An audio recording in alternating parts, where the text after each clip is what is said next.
Hey all, on se retrouve pour une nouvelle vidéo. Et dans cette vidéo, on va parler d'un sujet mais qui m'avait fait exploser de rire cet été. Et je pense que la France entière retenait son souffle. C'est l'histoire d'Éric Ciotti qui rejoint le Rassemblement national. L'alliance honteuse des Insoumis. Oui. Vous ne méritez pas le nom qui est inscrit sur votre façade. Je pense qu'on a tous cette image de Valérie Pécresse qui remonte ses manches, etc. Installez-vous, je vais tout vous expliquer, revoir pourquoi est-ce que Éric Ciotti en est arrivé là. Alors Éric Ciotti, c'est un homme politique du sud de la France, d'accord, du Parti des Républicains, donc de droite, l'ancien RPR, UMP, aujourd'hui les Républicains. Il a toujours été affilié au maire de Nice, donc Christian Estrosi. Bizarrement, je sais pas pourquoi, mais je pensais qu'Éric Ciotti était plus vieux que Christian Estrosi. Et c'est vrai que j'ai été assez surprise en faisant mes recherches de savoir qu'à 23 ans, c'était le collaborateur parlementaire de Christian Estrosi. Dernier comité départemental des Républicains présidé par Christian Estrosi avant les élections internes. L'ensemble des autres fédérations de notre pays. Donc il va continuer, il va monter comme ça, il va suivre, il va travailler pour Christian Estrosi aussi lorsqu'il sera ministre. On arrive en 2017. On arrive en 2017, vous connaissez l'histoire, si vous ne savez pas, j'ai fait une vidéo sur le sujet entre Nicolas Sarkozy, François Fillon et Jean-François Copé qui a un peu été mis de côté, mais il y a la guerre des chefs qui éclate enfin au niveau du Parti des Républicains. Ça ne tient pas. Nicolas Sarkozy est écarté à cause de ses affaires, la Libye, l'affaire Bettencourt, il est empêtré Big Malion, tout ça. Jean-François Copé est tombé du côté de Big Malion, ce que je trouve assez intéressant et assez malin de la part de Nicolas Sarkozy, c'est qu'il a embauché comme directeur de campagne, le directeur de cabinet de Jean-François Copé. Donc dans tous les cas, logiquement, si Nicolas Sarkozy tombait, il n'allait jamais tomber seul, mais avec Jean-François Copé, et c'est ce qui s'est passé. Donc Nicolas Sarkozy, je vous la fais courte, mais Nicolas Sarkozy qui aurait voulu se venger François Fillon, qui a dit qu'il aurait imaginé le général de Gaulle être mis en examen, va envoyer une boule puante Robert Bourgi, qui dit être parti de son propre chef, sortir les histoires des costumes, après qu'on ait sorti les histoires des assistants parlementaires de François Fillon. François Fillon va arriver 3e au premier tour des élections présidentielles de 2017, et donc c'est là que Emmanuel Macron va être élu face à Marine Le Pen en 2017. Aujourd'hui, il est président de la République depuis 7 ans. Donc, après, je vous l'ai fait de manière extrêmement rapide, mais après cette histoire, en 2017, le Parti des Républicains était complètement anéanti. D'accord? On a un parti qui n'a plus de leader naturel, ils sont tous dans les procès à gauche, à droite, et on cherche quelqu'un pour reprendre la tête du parti, et ce sera Laurent Wauquiez qui va être élu. Ce soir, c'est le début d'une nouvelle ère pour la droite. Et je remercie les bénévoles, les militants, les élus qui se sont mobilisés pour cette élection et pour son succès qui a été bien au-delà de toutes nos attentes. La vérité, c'est que la ligne Wauquiez n'a pas forcément marché. Là, il est revenu pour les élections législatives de 2024 à l'Assemblée nationale. C'est le président du groupe des Républicains. Mais pour moi, la ligne de Laurent Wauquiez, elle était très floue. On savait pas forcément où il voulait aller. Ça ressemblait un peu au Rassemblement national. Je vais faire une analyse très rapidement sur le Parti des Républicains parce que je trouve que la stratégie de communication politique, la stratégie, vraiment la vision du parti est très mauvaise et très floue. Mais voilà, ils ont complètement laissé tomber, on va dire, cette droite modérée qui est partie du côté des macronistes pour essayer de récupérer son électorat qui est parti chez Marine Le Pen avec un discours plus dur. Mais en fait, l'électorat de Marine Le Pen est donné à Marine Le Pen et ils ne voteront pas pour quelqu'un d'autre. 2021, on a les primaires du Parti des Républicains.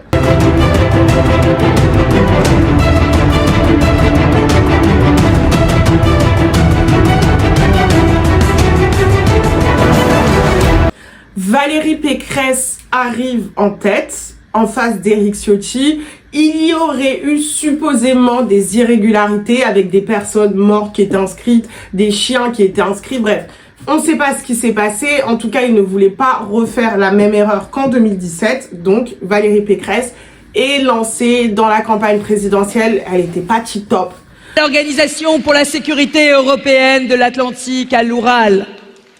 L'Union européenne, en matière de sécurité, doit prendre son destin en main. Il est temps d'avoir une gaulliste à l'Élysée. Moi, je vous dis la vérité, je suis partie à la campagne à Porte de Versailles. Juste avant, elle venait de se foirer, Valérie Pécresse, au niveau de la communication. C'était, voilà, il fallait retravailler un peu sur tout ce qui était la communication politique. C'était très mauvais. Je pense que c'était une vision très ancienne aussi de la politique. Je crois que c'était Stefanini, son directeur de campagne. Donc voilà, c'est quelqu'un qui a dirigé uniquement des hommes, qui a une vision assez acariâtre. Et on le ressentait bien dans la manière dont la campagne était dirigée pour Valérie Pécresse. C'était pas ouf, c'était pas incroyable. On sentait que voilà, on sentait que c'était perdu d'avance. On avait Éric Ciotti qui est quand même resté là pour soutenir, mais on sentait qu'il y avait une certaine déception de sa part. On arrive au premier tour, le parti de Valérie Pécresse, le parti des Républicains mené par Valérie Pécresse ne fait même pas 5%. C'est un coup de pression qu'adresse Éric Ciotti à Valérie Pécresse. Il montre les muscles savourins de ses amis, fort de ses 39% de voix au second tour du Congrès. Éric Ciotti veut peser sur la campagne des Républicains. Elle fait un appel aux dons parce qu'elle a engagé sa fortune personnelle. La situation financière de ma campagne est désormais critique. Ces 7 millions de remboursements manquent pour boucler le budget de la campagne. Je suis endettée personnellement à hauteur de 5 millions d'euros.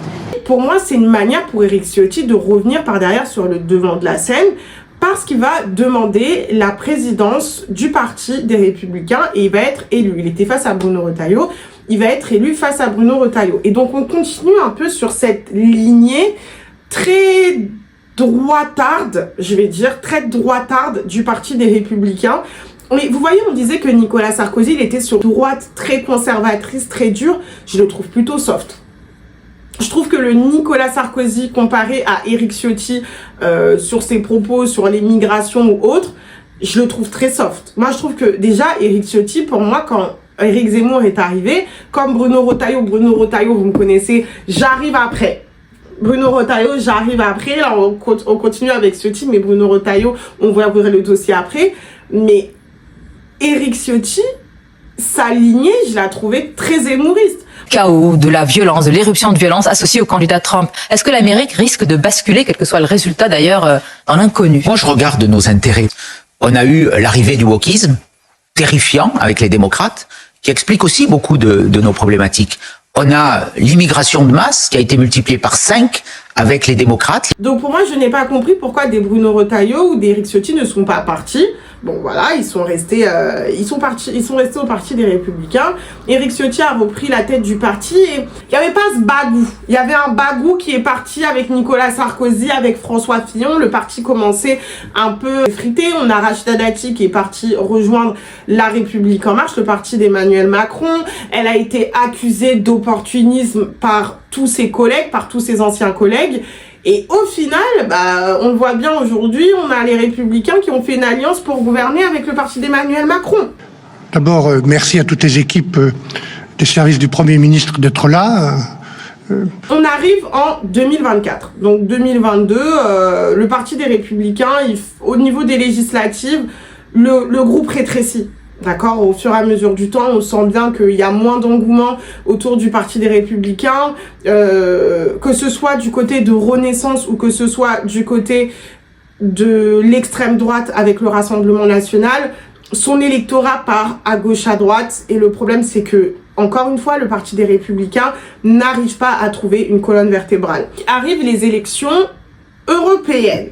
Tout le monde est là sur un face-à-face entre Jordan Bardella et Gabriel Attal, mais en réalité la tête de liste c'est Valérie Hayé qui va pas du tout se démarquer, elle va faire une campagne catastrophique. Gabriel Attal va venir à la rescousse de Valérie Hayé.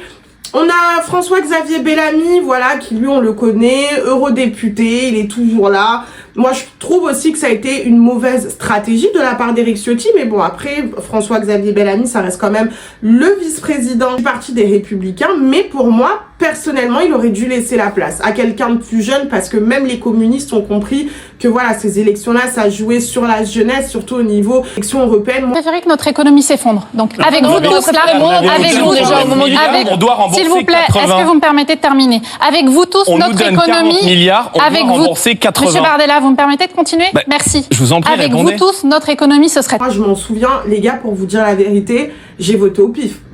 La première fois que j'ai voté pour les élections européennes, j'ai voté au pif et en plus je me suis rendu compte que le parti pour lequel j'ai voté, c'est pas forcément le parti pour lequel je voulais voter. C'est ça les élections européennes quand on est jeune, vous voyez.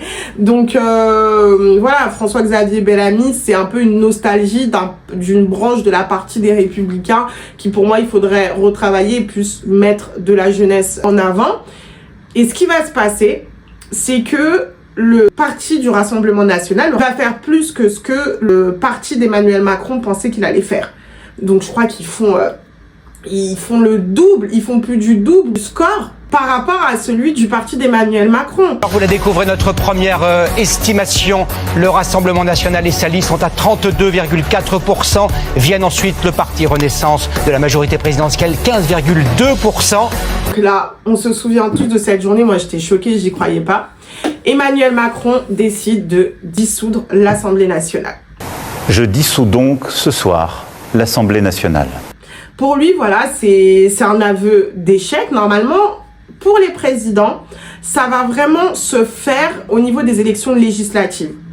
T'engages pas ta responsabilité, t'engages pas ton mandat, t'engages pas tes députés sur les élections européennes parce que comme je le dis souvent en live, les élections européennes en France, ça compte pas vraiment. Les Français, ils sont pas europhiles. Dans beaucoup de pays européens, les élections européennes, c'est vraiment les élections à suivre, c'est plus important que les élections nationales.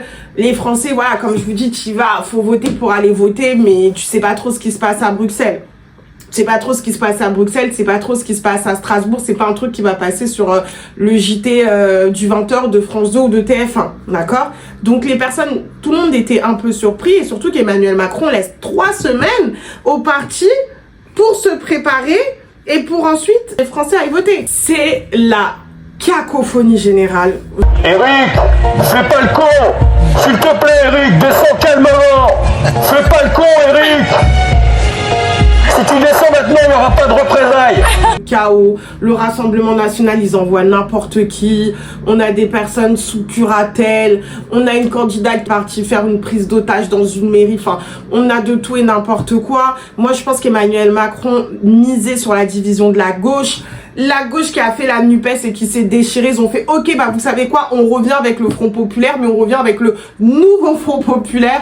Donc là, ça y va, ça traque, c'est partout. Moi, vous pouvez voir sur TikTok si vous me suivez, je courais, je partais suivre des candidats qui étaient en campagne et peut-être que ça va venir très bientôt, donc abonnez-vous. La suite. Et Éric Ciotti, personne ne comprend rien. Il est là un jour et il annonce que le parti, il dit pas lui, hein, il dit que le parti des Républicains va rejoindre le Rassemblement National. Est-ce que vous avez le sentiment d'avoir explosé votre parti? Au contraire, je pense que cette décision le permettra d'avoir une force très puissante au lendemain des élections législatives dans la nouvelle majorité. Tout le monde est choqué. Tout le monde est choqué, tout le monde est pris de court. Moi, je me dis, quelle lâcheté. Je dis, vous me connaissez, ici on n'est pas langue de bois, on dit les choses, je me dis, c'est lâche. Parce que moi, je regarde les résultats dans les Alpes-Maritimes, parce que Éric Ciotti est député de la première circonscription des Alpes-Maritimes. Je regarde un peu les résultats, ils sont arrivés 5e. Le Rassemblement National, ils ont fait 33%, suivi du parti de Renaissance, Glucksmann est avant, Éric Zemmour est avant. Donc en fait, Éric Ciotti comprend très vite, il est député depuis 2007, qui va perdre son siège à l'Assemblée nationale, potentiellement. Parce qu'il y a cette dynamique, il y a cette volonté pour les électeurs du Rassemblement national de tout faire pour envoyer Jordan Bardella à Matignon. Absolue du RN à l'Assemblée nationale, c'est la condition que pose Jordan Bardella pour assurer son succès à Matignon. Mais vraiment, moi je m'en souviens, on entendait moi jusqu'au dernier jour, jusqu'à la dernière minute, je pensais que Jordan Bardella allait être Premier ministre. Quand j'ai appris que c'est le nouveau Front Populaire qui est arrivé en premier, je me suis dit c'est pas possible. Même Jordan Bardella était parti dans sa petite maison avec ses parents s'enfermer et tout le temps de préparer son arrivée à Matignon. J'en suis sûre que ses valises étaient déjà faites. Donc Éric Ciotti, déjà, depuis quelques jours déjà, on entendait qu'il qu'il déjeunait avec Marine Le Pen, qui déjeunait avec Jordan Bardella. Et il a annoncé. Donc on a eu ces vidéos et ces réactions grotesques de tous les gros ténors du parti des Républicains qui vont devant le parti, qui essayent de sortir Éric Ciotti de son bureau, mais Éric Ciotti qui veut pas sortir. On a Valérie Pécresse qui remonte les manches. L'ABC a dépêché son négociateur. On a même Nathalie Kosciusko-Morizet, s'il vous plaît, qui depuis qu'elle s'était faite frapper sur un marché durant les élections, durant des élections législatives, elle est partie à New York. Elle est partie faire ses business à New York. Kosciusko-Morizet qui a passé la nuit ici en observation. Ce que nous savons, c'est qu'elle a subi un traumatisme crânien. Elle est actuellement sous perfusion. Même elle a tweeté. Et pour vous dire, Nathalie Kosciusko-Morizet, carrément sa famille, c'est eux qui ont aidé le général, des deux côtés, hein. C'est eux qui ont aidé le général de Gaulle. D'accord? Sa famille a fondé les plus gros partis de la 5e République. Donc, Nathalie Kosciusko-Morizet est venue elle-même pour dire non, Éric Ciotti, tu vas trop loin. Ciotti persiste et signe. Vous avez le conseil d'administration qui va siéger, qui va exclure Éric Ciotti à l'unanimité. Tout le monde est scandalisé, dont Bruno Retailleau. Je l'ai eu à plusieurs reprises hier au téléphone et je l'ai même rencontré hier et il ne m'en a rien dit. Rien dit. Une famille politique, un parti politique, c'est pas seulement une personne. C'est une histoire, ce sont des militants, ils sont nombreux, ce sont des adhérents, ce sont des élus. Et on ne peut pas prendre en otage toute une famille politique. Vous me connaissez. Moi, personnellement, je suis assez surprise. Parce que je me souviens de certaines paroles de Bruno Retailleau qui disait que voilà, il fallait pas avoir honte et puis mince, alors on a le droit d'avoir les mêmes paroles que le Rassemblement National, c'est pas grave. On a un Bruno Retailleau qui assumait un discours similaire à celui du Rassemblement National. Au bout d'un moment, c'était la ligne du Parti des Républicains. Et à ce moment-là, quand Éric Ciotti décide de rejoindre le Rassemblement National, Rachida Dati a dit, vous voyez ? Elle a dit, vous voyez pourquoi j'ai voulu quitter ce parti? Parce que je le sentais. Rachida Dati a dit, je sentais que ce parti commençait à tourner du côté de l'extrême droite et c'est pour ça que je suis partie. Éric Ciotti, ils saisissent la justice de tous les côtés. Moi, j'ai l'impression qu'on a même vidé le bureau d'Éric Ciotti parce qu'on a des vidéos où on voyait, par exemple, un tableau du général de Gaulle. Le bureau d'Éric Ciotti, il est plus là, il refait une vidéo et le tableau n'est plus du tout là. Donc voilà, moi, je pense que quand Valérie Pécresse et la secrétaire nationale du parti sont rentrés, ils ont dû tout vider. Ils ont dû tout sortir. On a Éric Ciotti qui n'en démord pas, qui va saisir la justice. La justice va annuler l'exclusion d'Éric Ciotti du Parti des Républicains. Éric Ciotti va tout de même mener une liste à côté. Il se dit un peu avec le Rassemblement National, mais avec le côté d'Éric Ciotti. De vous annoncer l'élection de Bernard Schex dans la 3e circonscription. Il part aussi avec Guilhem Carayon, qui était aussi le président des Jeunes Républicains. Aussi président des Jeunes Républicains. Bon, il n'y a pas eu de bureau politique pour essayer de m'exclure. Oui. Mais ce qui est marquant, c'est que Éric Ciotti a été élu par les militants. J'ai été élu par les militants. Je pense qu'on défend une ligne qui est aujourd'hui partagée, non seulement par nos militants, par nos sympathisants. C'est la cacophonie générale. Et en vrai, ça a vraiment desservi pour le Parti des Républicains. Ils n'avaient pas besoin de ça. Ils étaient déjà à terre, ils étaient déjà à genoux pour moi. Et vraiment arriver et faire ça, c'était signer le coup de grâce. Et donc pour beaucoup, et moi aussi je le pense, c'est qu'Éric Ciotti a fait ça pour sauver sa peau. Il a eu peur pour son mandat et c'est ça, vous voyez la politique au bout d'un moment, c'est ça. Vous avez bien vu l'histoire avec Jean-Christophe Lagarde. Jean-Christophe Lagarde, bon, on peut parler au conditionnel, mais Raquel Garrido faisait campagne, elle s'est faite gazer. Elle était face à Jean-Christophe Lagarde et elle supposait que c'était des jeunes qui étaient envoyés par Jean-Christophe Lagarde. Les bâtiments HLM de je sais pas combien d'étages, de 30 étages, le jour où il fallait aller voter, tous les ascenseurs étaient en panne. Et la maire de cette mairie-là, de cette ville-là, c'était la femme de Jean-Christophe Lagarde. Donc ça, tu te poses des questions. Mais au bout d'un moment, c'est le gagne-pas de certaines personnes qui sont en poste depuis plus de 20 ans, en fait. C'est des personnes qui sont là, peut-être Éric Ciotti, ça doit faire quoi? Ça doit faire 15 ans, quelque chose comme ça. Donc, bah voilà, tu peux faire un peu tout et n'importe quoi. Et Éric Ciotti, aussi, ce que j'oublie de préciser, c'est que cette alliance, Marine Le Pen, lui aurait supposément proposé le ministère de l'Intérieur. Chauffeur, gyrophare, c'est ça le rêve de sa vie. Alors de quoi il se mêle, hein? Pourquoi il la ramène encore? À cette époque-là, c'est ça qui courait. Jordan Bardella, dans son livre, ne vous en faites pas, je vais bientôt faire une analyse dessus, disait que ça aurait été le ministère des Armées. Peut-être qu'il a dit ça, voilà, pour dire, ok, c'est un ministère, mais vous vous êtes trompé. Moi, en vrai, connaissant Éric Ciotti, je pense pas qu'il serait parti se cacher au ministère des Armées. Le ministère des Armées, oui, c'est vrai que t'as une importance, t'as une stature, mais c'est très technocrate. Pour moi, le ministère des Armées, c'est un ministère vraiment de technocratie où voilà, t'es dans ton coin, t'es dans tes affaires. Éric Ciotti est sur le devant de la scène, il a été président, il a voulu se présenter pour les présidentielles. Pour moi, c'est le ministère de l'Intérieur. D'accord? C'est le ministère de l'Intérieur, c'est les pimpons, c'est ça. C'était pour prendre la place de Darmanin. Et ce qui va se passer à la rentrée des élections législatives, Éric Ciotti va former son parti. J'ai une conviction forte. L'union des droites pour la République doit s'installer durablement au gouvernement de la France et guider notre vie politique. Oui, mes amis, l'union des droites pour la République sera ce grand parti de droite. Il va créer son parti qui va s'appeler Union des droites pour la République et qui à l'Assemblée nationale est rattaché tout de même au parti du Rassemblement national. Déjà, je tiens à saluer le courage d'Éric Ciotti, d'accord? Moi, je trouve qu'il a eu le courage dont manque Bruno Retailleau, ça veut dire être droit dans ses bottes et dans ses idées. Je suis désolée, Éric Ciotti est arrivé et en gros, c'est quoi? C'est ok, aujourd'hui, on a deux solutions. Soit aller vers le côté de la République en marche, leur politique ne m'intéresse pas et ne me parle pas, ou soit aller du côté du Rassemblement national. Et il est parti là-bas. Moi, Bruno Retailleau, je le dis et je le répète, quand je le vois, je vois Reconquête en fait. Les idées de Bruno Retailleau, c'est du Reconquête, c'est le fils spirituel, le dauphin de Philippe de Villiers qui est avec Éric Zemmour. Il était à deux doigts d'adouber. Je suis désolée de le dire, mais le Rassemblement national.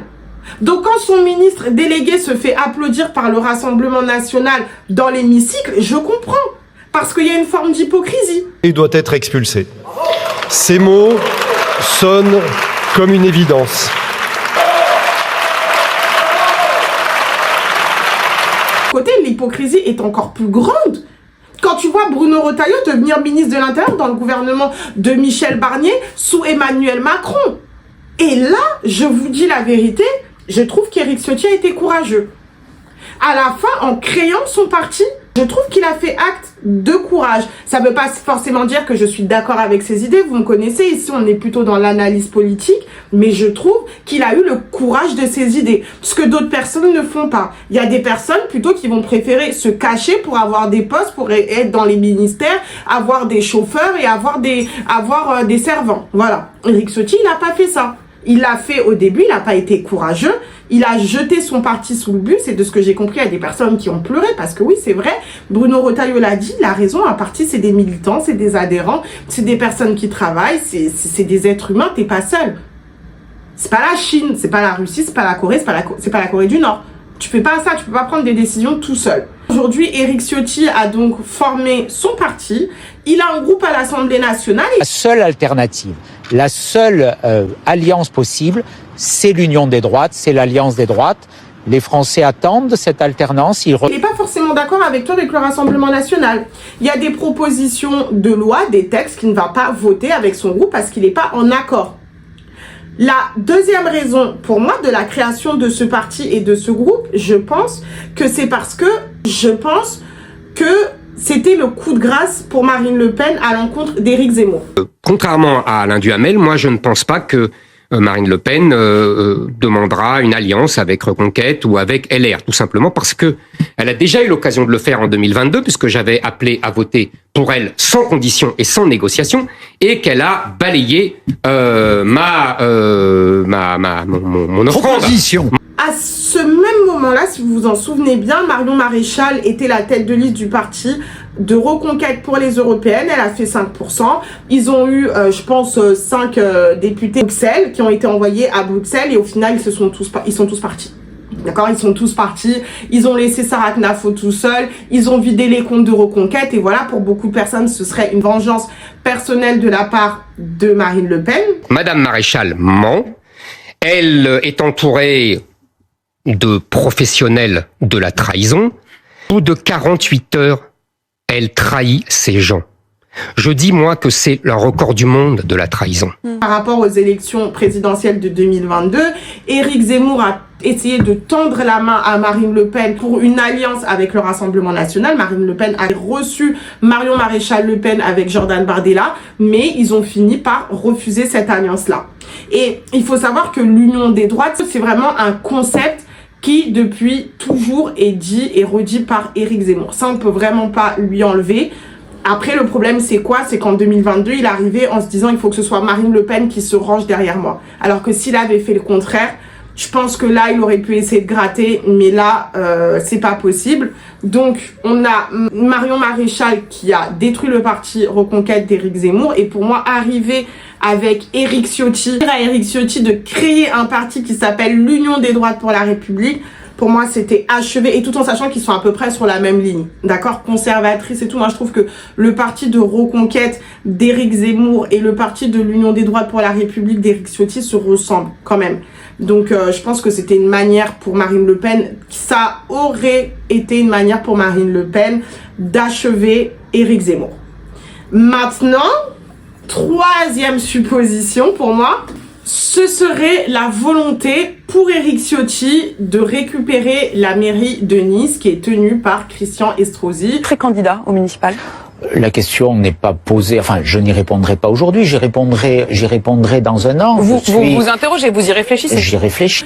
Il faut savoir qu'en 2021, Christian Estrosi a rejoint le parti Horizon d'Édouard Philippe. Donc Édouard Philippe, il a créé un parti qui voudrait avaler l'ancien parti des Républicains. Il se situe un peu entre la Macronie, le parti des Républicains, mais pour moi, je pense qu'Édouard Philippe aurait aimé récupérer Renaissance et ne faire qu'un entre le parti de Renaissance et des Républicains, parce que pour moi, il n'y a pas vraiment de place au milieu. Demain, tu peux pas faire une élection avec le parti de Renaissance, des Républicains et Horizon. D'accord? Pour moi, l'objectif, c'est vraiment limite d'avaler le parti des Républicains et de faire devenir Renaissance un PS bis, mais plus libéral. Et donc, Christian Estrosi a rejoint le parti d'Édouard Philippe. Pour beaucoup, ça a été perçu comme une trahison. J'aimais beaucoup le Christian Estrosi d'hier. J'aime beaucoup moins le Christian Estrosi qui est dans la majorité aujourd'hui, après avoir été élu par les Républicains. Oui, mais il est clairement dans la majorité. Vous savez, il vient de recruter, par exemple, mon adversaire aux législatives, En Marche, qui travaille désormais avec lui à la mairie. Moi, je pense que voilà, il a fait ses calculs. Actuellement, pour moi, Éric Ciotti veut se positionner pour récupérer la mairie de Nice. Et franchement, après, voilà, Eldorado, il est tranquille.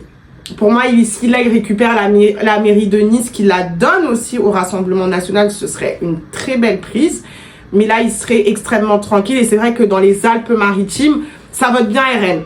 Donc, je pense qu'il y a aussi une stratégie de ce côté-là. Mais là, clairement, je pense il pense plus au présidentiel.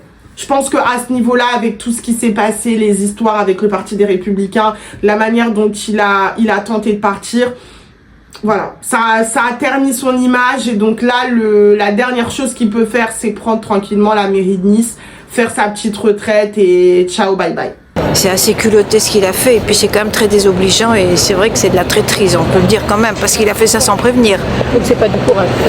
Oui, non, c'est pas du courage, c'est vrai, c'est pas du courage. Il y a les deux, mais il aurait pu prévenir. Donc voilà, en tout cas, n'hésitez pas à me dire ce que vous en pensez. J'ai envie de faire cette petite vidéo. Je me suis dit, aujourd'hui, je fais laquelle?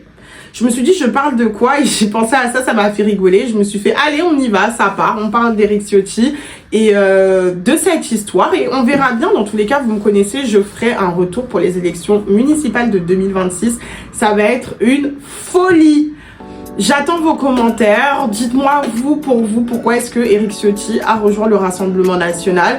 Est-ce que c'est l'une des 3 ou 4 suppositions que j'ai faites, ou est-ce qu'il y a une autre raison pour vous? En vrai, je serais vraiment curieuse de l'entendre, parce que voilà, moi j'ai pensé à ces 3-là, mais après je sais pas si vous en voyez d'autres. Je reste ouverte aux propositions. En tout cas, vous connaissez la chanson.